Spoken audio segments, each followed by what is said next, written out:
On vous souhaite la bienvenue à ericlatour.com. Dans quelques instants, on reçoit des représentants d'une entreprise, Solutions Updose, qui a remporté quand même 2 marches importantes d'un concours Défi aux entreprendre. Mais d'abord, parlons de la mise sur pied d'une clinique pédagogique à Saint-Jean-sur-Richelieu.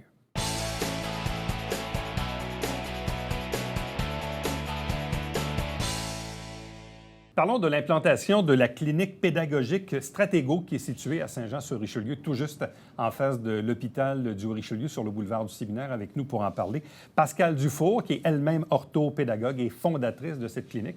Bonjour et bienvenue. Allô? Bon, ça fait combien de temps que vous êtes orthopédagogue? 5 ans.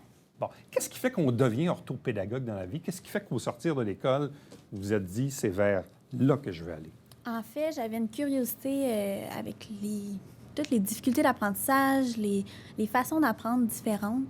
Donc, c'est ce qui m'a incité à aller vers l'orthopédagogie au lieu de l'enseignement dite régulière. Là. Bon. Donc, Si on avait à résumer, qu'est-ce que c'est au juste de l'orthopédagogie? l'orthopédagogie, en fait, c'est la rééducation de certains concepts d'apprentissage. Donc, un enfant qui va être en difficulté, l'orthopédagogue va être le professionnel qui va aller aider cet enfant-là là, en lui donnant des stratégies, en rééduquant certaines notions plus spécifiquement. Là. C'est une façon autre d'apprendre? Exactement, on peut dire ça. On peut dire ça. On va vraiment aller cibler, en fait, là, avec les enfants qui ont des dys aussi, dyslexie, dysorthographie, dyscalculie. Donc, on va être les spécialistes aussi au niveau de l'aide apportée à un jeune qui va avoir une façon autre d'apprendre, si on peut le dire comme ça. Est-ce qu'il y a plus de difficultés d'apprentissage de nos jours ou c'est juste que quand on remonte dans le temps, il y en avait, mais peut-être qu'on les décelait moins ou il y avait peut-être moins de spécialistes? C'est sûr que je pense qu'on est mieux outillés de nos jours. Les difficultés étaient différentes, puis la société également. Un enfant qui avait de la difficulté à l'école était davantage tenté à aller vers le milieu du travail, aller continuer à travailler autre, versus maintenant qu'on essaie d'encadrer de plus en plus nos élèves pour qu'ils restent, en fait, là, dans le parcours scolaire pour aller chercher une diplomation. Là. Mais probablement que le plus grand bénéfice, c'est de déceler ça le plus tôt possible, parce que combien de fois on a vu des jeunes avec certaines problématiques être décelés sur le tard, mais là, ça crée des dommages parce que perte de confiance, etc., perte d'intérêt, des notes trop basses, redoublement, je ne sais trop. Bref, il faut que ça soit pris de bonne heure. Là. Tout à fait, tout à fait. Plus tôt on travaille avec ces enfants-là, mieux c'est pour leur parcours, justement pour l'estime de soi, tout l'apprentissage aussi, les stratégies, le développement, la métacognition. Là, on va aller travailler ça, développer ça le plus tôt possible. Là. Bon, souvent, quand un enfant est décelé, ça va se faire à l'école, avec le personnel scolaire, plan d'intervention, l'orthopédagogue du centre de service scolaire. Mais évidemment, comme dans toute chose, il n'y en a pas des tonnes non plus. Les délais peuvent être extrêmement longs. Puis je me mets à la place du parent qui se dit, bien là, mon enfant a des besoins, les services, il y en a, mais pas tant que ça. Est-ce que je peux avoir des services autres au privé? Évidemment, si on a le moyen de se le payer ou si on a des assurances, peu importe. Parce que c'est quoi la répartition des orthopédagogues dans une région comme la nôtre? Est-ce qu'il y en a beaucoup au privé? Est-ce qu'il y en a beaucoup au public? En fait, il est censé en avoir une par école au minimum. Ça dépend toujours là, de l'école, du milieu aussi. Donc, c'est sûr qu'elles sont généralement débordées. On travaille beaucoup en sous-groupe, donc des fois, on n'a pas...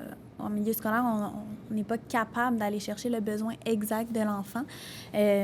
Au privé, il y en a aussi. C'est sûr qu'on est...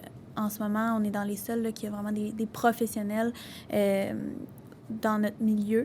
Mais c'est sûr qu'au niveau scolaire aussi, il y en a, mais en manque comme les enseignants et tout. Les délais actuellement au public là, dans le monde scolaire, ça peut ressembler à quoi? Bon, on décèle un problème chez un enfant, il a besoin de services d'orthopédagogue, mais il va pouvoir rencontrer la spécialiste dans un délai de combien de temps, puis combien de fois dans l'année? Autrement dit, est-ce que le service est adéquat ou si malheureusement, faute de temps et de personnel, Faute de temps et de personnel, je dirais, ça dépend toujours des priorités de l'école. Il y a certaines écoles qui vont dire, ben on attend que l'enfant soit en échec pour aller l'aider. D'autres vont dire, OK, ben ça va dépendre du besoin. Ils vont faire des blocs d'intervention en mathématiques. Après ça, bloc français. Donc lecture, écriture et tout. Ça dépend toujours, là, le professionnel qui est en place à l'école, avec la direction et tout, en fait, n'a pas le choix d'aller cibler certains élèves. Donc, on a des élèves qui vont compenser par d'autres stratégies, qui n'auront pas nécessairement accès aux services là, en milieu public, mais qui ont quand même besoin parfois. Là. Est-ce que le service est suffisant au public ou si les orthopédagogues qui travaillent en scolaire eux-mêmes remarquent que l'enfant aurait besoin de plus que ce qu'on est capable de lui offrir? En fait, c'est sûr que moi-même, là, j'étais orthopédagogue au public avant de partir Stratégo. C'est sûr que je leur lève mon chapeau. Là. Il y a énormément de besoins. On est en manque. On est en manque autant au niveau professionnel qu'au niveau des locaux et tout. Là, il y a un besoin, ça c'est certain, puis il n'est peut-être pas répondu là, en milieu public. Est-ce que ça crée même des frustrations de la part des orthopédagogues eux-mêmes là, de voir qu'un enfant a vraiment des besoins, on le sait, on n'est pas capable d'y donner tout ce qu'on voudrait, là? Tout à fait, tout à fait. C'est d'ailleurs une raison pourquoi j'ai quitté le milieu public, en fait. Là. C'est qu'on a l'impression parfois d'éteindre des feux, mais de ne pas aller compléter une rééducation qui va vraiment marquer, qui va vraiment aider là, l'élève dans son parcours. Là. Bon, parlons de votre propre parcours. Qu'est-ce qui fait qu'on passe du public au privé? Bien, ce qu'on a discuté avant, en fait, le manque de services, les contraintes aussi. Les orthopédagogues vont être amenés à faire beaucoup d'administratifs, ce qui délaisse, en fait, notre temps d'intervention avec un jeune. Les plans d'intervention, justement, les demandes pour les ordinateurs, ces choses-là, qui font en sorte qu'on n'est pas directement avec le jeune. On a des contraintes, des fois, de locaux qu'on va être changés. Donc, pour moi, du moins, j'avais l'impression de faire tout le temps un peu mon travail à moitié. Donc, c'est vraiment ce qui m'a poussée. En fait, je voulais plus de limites. Je voulais pouvoir travailler les concepts d'air, de périmètre autrement. Dire, OK, on va le faire vraiment dans un contexte qui va être parlant pour l'élève, de dire, on va monter une niche à chien pour travailler les concepts mathématiques. On va écrire un CV pour nos élèves plus vieux pour aller voir les difficultés en français. Qu'est-ce qu'on veut vraiment travailler, en fait. Là. Bon, et là, ça fait presque 1 an que vous avez fondé votre entreprise. Comment ça va aujourd'hui? Est-ce que vous êtes heureuse de votre choix? Oui, c'est sûr que j'ai toujours un petit pincement au cœur. Le milieu public me manque. On ne dessert pas nécessairement la même clientèle. Donc, c'est sûr que je suis très heureuse, très satisfaite. Ça va super bien. Mais c'est sûr que j'ai quand même une petite conscience là, pour mes anciennes collègues, en fait, orthopédagogues, qui sont toujours là, au milieu public. Mais les clients qui viennent vous voir, est-ce qu'ils bénéficient aussi de services au public? Est-ce que c'est même possible d'avoir 2 orthopédagogues dans un même dossier? Tout à fait. Ouais. C'est sûr que ma priorité, c'est de travailler avec le milieu scolaire. Donc, j'ai certains élèves qui vont bénéficier de l'orthopédagogue au public et au privé. Puis là, bien, c'est sûr que c'est le monde idéal. Là, on va aller intensifier nos rééducations, puis on va travailler de pair aussi ensemble. Là, souvent, on va s'écrire, prendre le temps de cibler là, nos besoins là, pour l'élève. OK, donc ça veut dire que vous parlez à vos anciennes collègues pour voir, OK, t'es rendu où avec lui? Bon, ses parents m'ont demandé d'intervenir. Je présume on ne veut pas se piler sur les pieds, on va être complémentaires. Exactement, tout à fait. Puis ça dépend toujours des besoins de chacun. Certains vont dire j'ai pas le temps d'intervenir sur ça. Est-ce que peux-tu le faire? Exactement. Peux-tu le faire? D'autres vont dire le besoin est très grand, on est mieux d'avoir le même objectif. Puis là, on va aller cibler ensemble, mais c'est sûr qu'on travaille le plus possible dans la collaboration. Là, ils font un travail exceptionnel. Bon, parce que des orthopédagogues au privé, il y en a, mais il n'y en a pas tant que ça non plus. Non. À ce jour, bon, ça ne fait pas encore 1 an complètement que l'entreprise est fondée, mais à ce jour, est-ce que la clientèle est au rendez-vous? Est-ce que vous avez même vous-même des listes d'attente ou je ne sais pas? C'est sûr que j'essaie de ne pas avoir de liste d'attente, mais actuellement, on est 4 orthopédagogues. Moi, je suis temps plein, puis j'en ai 3 autres qui sont à temps partiel. La demande, elle est là. C'est sûr qu'on travaille aussi. Là, j'essaie de trouver des façons pour que ça soit plus accessible aussi pour nos clients, d'aller chercher justement des partenariats avec les employeurs et tout. Mais en ce moment, oui, on a une demande. Et les 3 autres qui travaillent avec vous en ce moment, est-ce que ces personnes-là sont aussi dans le public puis ils font un peu de privé? Hein, c'est exactement, ce que je comprends? Exactement. Donc, ils jumellent les 2 milieux, là. OK. C'est quoi la clientèle qui vient vous voir? Principalement des jeunes? J'ai des jeunes, j'ai aussi des ados, des jeunes adultes. Ah ouais. Oui, tout à fait. C'est sûr qu'en orthopédagogie, c'est davantage les élèves d'âge scolaire, là. Donc, on parle de 6 ans jusqu'à 16-17. Par contre, j'offre aussi la francisation et d'autres services qui vont être aussi pour Ouais. des adultes ou des travailleurs, en fait, là. Mais principalement, actuellement, ma clientèle est majoritairement une clientèle scolaire, là. Et par curiosité, les adultes, au-delà de la francisation, ils viennent vous voir pourquoi? Le développement de la maîtrise du français, principalement, je dirais, là, vraiment aller développer des stratégies pour mieux se corriger, mieux rédiger, que ce soit par courriel, à l'oral même, en fait. Tout simplement. Puis, qu'est-ce qui est le plus, comment je dirais, important actuellement? Est-ce que c'est des problèmes de lecture, mathématiques? C'est quoi les problèmes les plus courants que vous rencontrez? C'est sûr que l'apprentissage de la lecture, Ouais. c'est quand même très, très problématique actuellement. Par contre, tu sais, les enfants ont de la difficulté sur les concepts mathématiques également. Ça dépend vraiment de chacun. Je dirais que j'ai des besoins vraiment divers, là. Ouais, diversifiés. C'est quoi les trucs que vous avez pour arriver à faire comprendre à un enfant ce qu'il n'a pas été capable de comprendre en classe? C'est quoi les trucs que vous avez? En fait, c'est sûr qu'on est dans un contexte aussi très différent qu'en classe. On est du un pour un. L'élève dans mon bureau peut être debout, peut être assis, il a besoin de bouger. Tu sais, on va aller vraiment le stimuler dans ses intérêts, dans sa façon d'être aussi. Donc, il va être beaucoup plus concentré généralement. Puis, en ciblant ses intérêts aussi, bien là, c'est sûr que l'apprentissage se fait mieux. L'apprentissage par le jeu, c'est quand même prouvé qu'on a des meilleures rétentions d'informations, de meilleurs traitements aussi. Donc, c'est beaucoup par ça qu'on fonctionne. Puis c'est sûr que là, nos interventions sont ciblées directement selon le besoin de l'enfant. Donc, en classe, on va avoir un enseignement qui va être général. Puis nous, on va aller chercher, OK, en lecture, c'est ce graphème ou ce phonème-là qui est difficile pour toi. Bien, on va aller le travailler directement, là. Mais quand on parle de dyslexie ou de dyscalculie, c'est que on inverse des trucs, on voit mal. En fait, la dyslexie en tant que telle, c'est pas un problème de vision, c'est vraiment un problème au niveau du traitement. Donc oui, il y a l'inversion des lettres, notamment, là, qu'on connaît. En fait, c'est comme si on avait notre cerveau a besoin d'une paire de lunettes, si on peut le dire tout simplement, pour lire, pour mieux traiter le graphème, en fait, là, l'écriture du mot, pour le comprendre. Donc, son traitement de l'information va être plus lent. Mais quand le jeune finit par j'aime pas le terme se réhabiliter, mais disons, revenir, disons, à un apprentissage plus normal, il doit avoir un sentiment de bonheur, d'accomplissement qui doit être important, là. Bien, c'est sûr que l'estime de soi joue beaucoup. Le sentiment de compétence, le simple fait de comprendre qu'on est des fois différent justement par la dyslexie, que nous, on a besoin de plus de temps. Déjà là, ça joue beaucoup sur le sentiment de l'élève, c'est sûr, là. Puis, dernière question, l'orthopédagogie au privé, est-ce que c'est parfois admissible aux assurances? Oui, Oui, tout à ça fait. l'est. En ce moment, nous, on a signé un partenariat avec, en fait, la CCQ. Donc, eux, ils payent une certaine partie avec le programme Construction en santé. Mais on essaie là, tranquillement de développer des partenariats, soit avec l'employeur ou avec les assurances directement. Alors donc, clinique pédagogique Stratégo, située tout juste en face de l'hôpital du Richelieu au 921 boulevard du Séminaire Nord. Donc, ça va faire un an bientôt en juillet que c'est ouvert. Merci beaucoup. Félicitations. Bonne chance pour la suite. Merci beaucoup.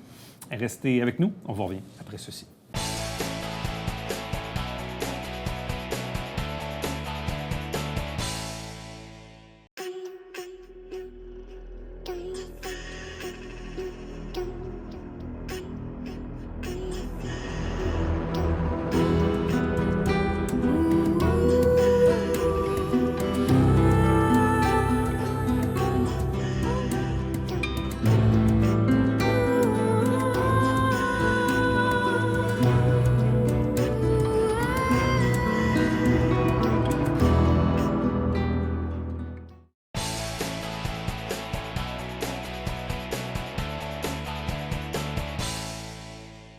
Revenons sur le défi Ose entreprendre qui s'est tenu dans la région il y a quelques semaines, organisé entre autres par le Centre d'aide aux entreprises Haute-Montérégie.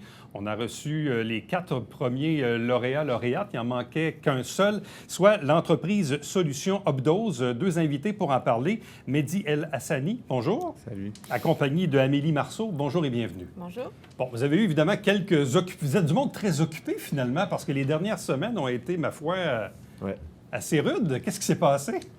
Qu'est-ce qui s'est passé? On a gagné le concours local aux entreprises. Ça, c'était vraiment cool.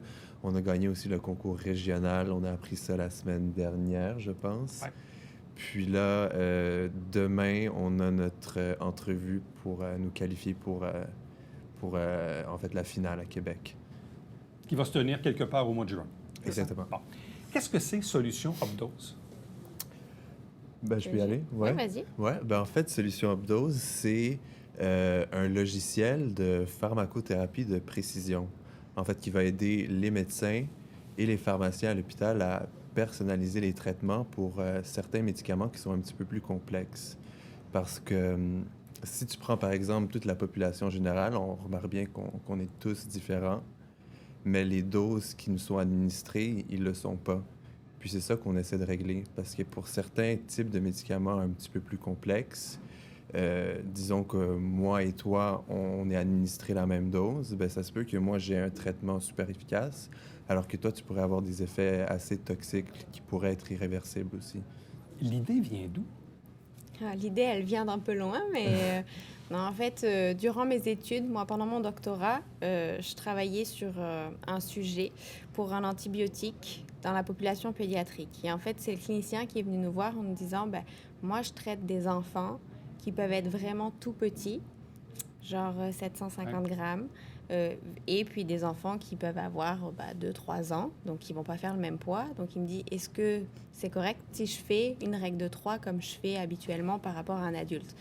En fait, non, ça ne fonctionne pas pour un tout petit parce qu'il y a plein de choses au sein de l'organisme qui vont maturer de manière différente et qui vont faire que le médicament ne va pas se comporter de la même façon.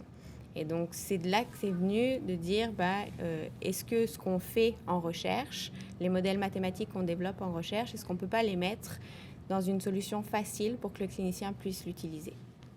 Moi, en fait, c'est drôle, ça m'a toujours un peu fasciné. Je n'ai pas consommé beaucoup de médicaments dans ma vie, mais j'étais toujours un peu fasciné quand on est dans le bureau du médecin et on dit, bon, la dose adulte, c'est 500 mg, puis la dose enfant, c'est 100.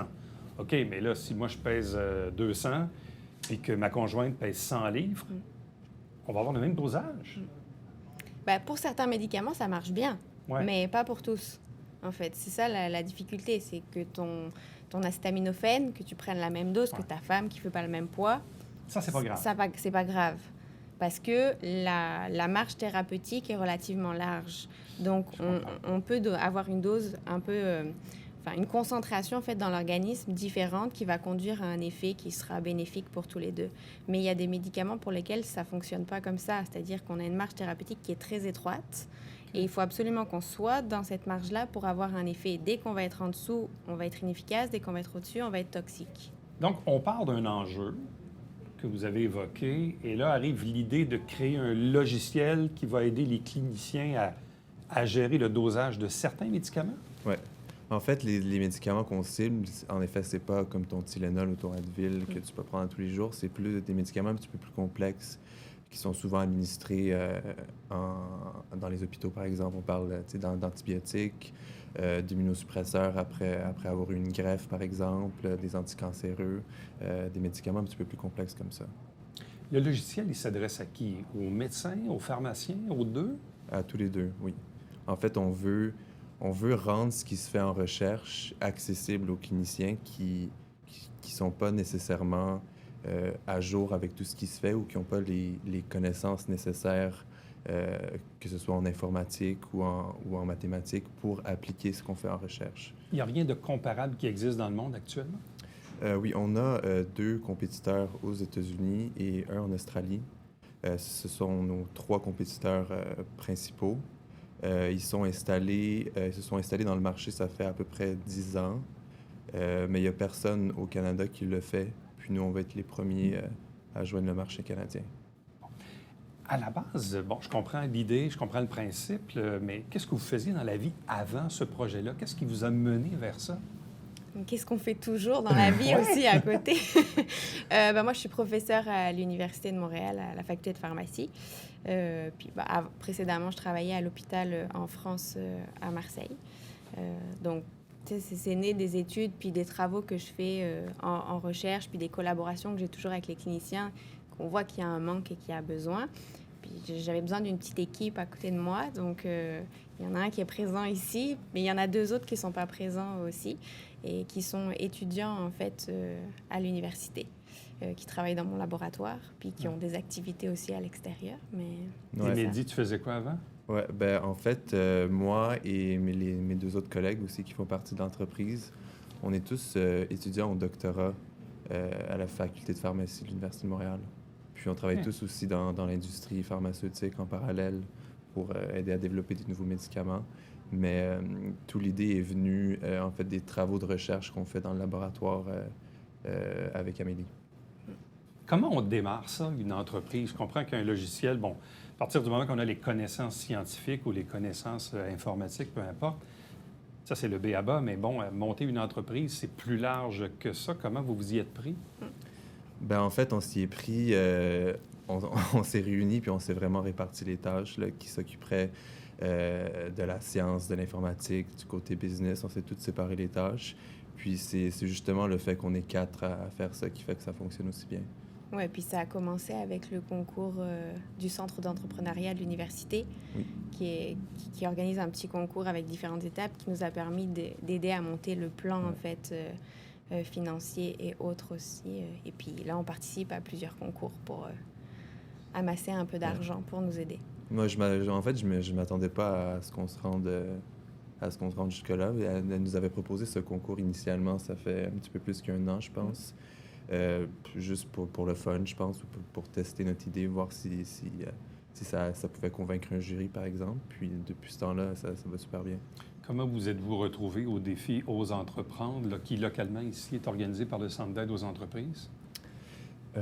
C'est toi qui nous l'avais proposé, je pense. Oui, je pense, en cherchant les différents concours qu'il y avait au niveau québécois, en fait, en premier, parce qu'il faut commencer petit, hein. On a trouvé Défi Ose entreprendre et donc on s'est lancé.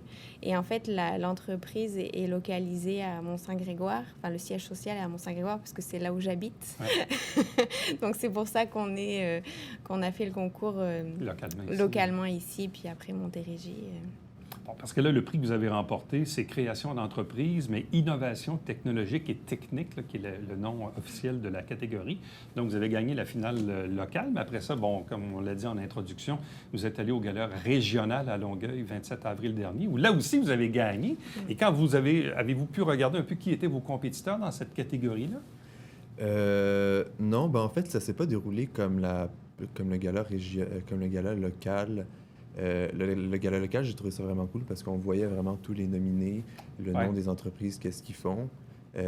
Alors là, à ce moment-là, on a pu voir vraiment c'était qui notre compétition et tout ça, mais au gala régional, ouais, c'était vraiment seulement le gagnant. On ne savait pas vraiment qui. OK, c'est l'appréciation des candidatures qui a été faite par le jury à ce moment-là. Là, est-ce que vous savez contre qui vous vous battez pour la finale nationale? Ça vient d'être annoncé, tous les gagnants des différentes finales régionales. Donc, on y a jeté un coup d'œil un petit peu. Là, donc on sait à peu près. Mais ça ressemble à quoi? Est-ce que c'est vraiment en lien avec ce que vous faites ou il y a vraiment... Oui, c'est vraiment différent parce qu'il y en a un, ils sont en agriculture plus, puis on les a déjà rencontrés dans un autre concours, en fait. Je pense qu'il y en a d'autres, c'est plus des matériaux. Donc non, c'est très divers et varié. Diversifié. Oui. Bon, puis là, vous avez comme une pré-entrevue là, qui va avec le jury. Là, qu'est-ce que vous souhaitez faire avec cette entreprise-là dans 1 an, 2 ans, 5 ans, 10 ans? Comment vous la voyez, cette entreprise-là? Moi, ce que je souhaite, c'est que ça soit vraiment un logiciel qui soit utilisé de façon quotidienne par les cliniciens, que ce soit même plus une question. Ils veulent prescrire un médicament. Je vais aller voir Updose, voir qu'est-ce qui serait optimal pour mon patient.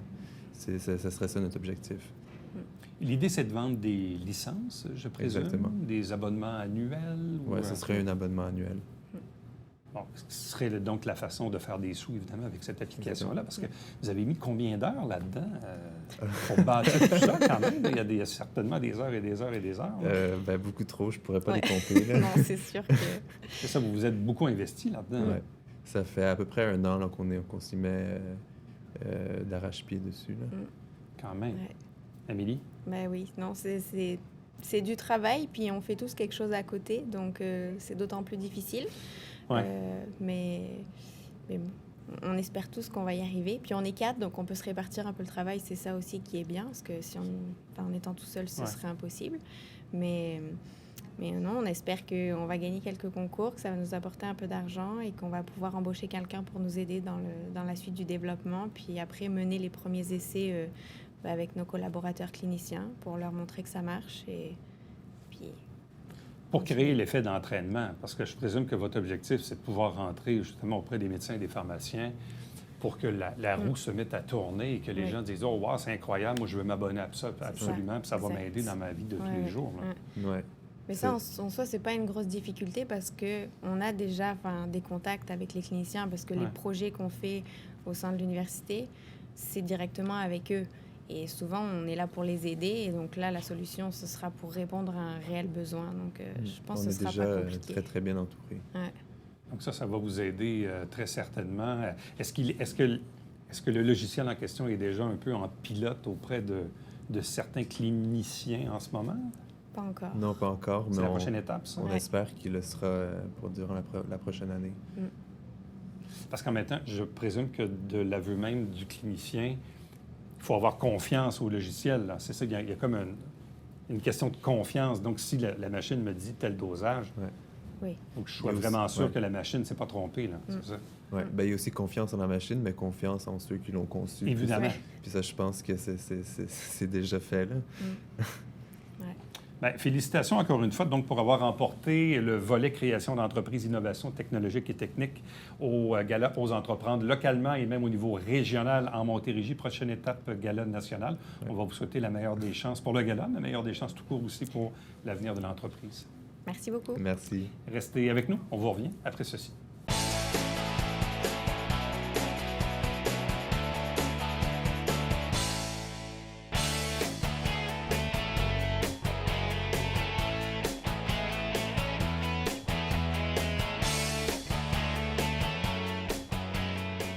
Pour avoir tous les détails sur ce qui va se passer au cours de l'été avec le service des loisirs de la Ville de Saint-Jean, il y a le magazine Complicité et le guide loisirs. Il y a les versions papier, il y a les versions électroniques également qu'on peut télécharger via les adresses qui apparaissent à l'écran. À demain.